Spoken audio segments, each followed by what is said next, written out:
एक छोटे से गांव के पास एक घना जंगल था।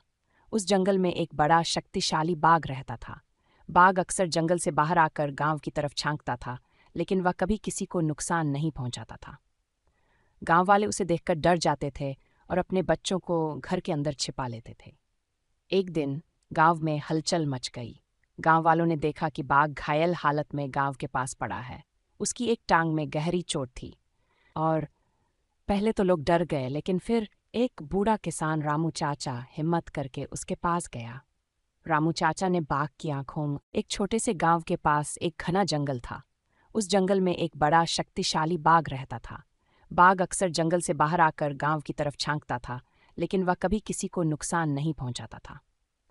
गांव वाले उसे देखकर डर जाते थे और अपने बच्चों को घर के अंदर छिपा लेते थे। एक दिन गांव में हलचल मच गई। गांव वालों ने देखा कि बाघ घायल हालत में गांव के पास पड़ा है। उसकी एक टांग में गहरी चोट थी। और पहले तो लोग डर गए, लेकिन फिर एक बूढ़ा किसान रामू चाचा हिम्मत करके उसके पास गया। रामू चाचा ने बाघ की आंखों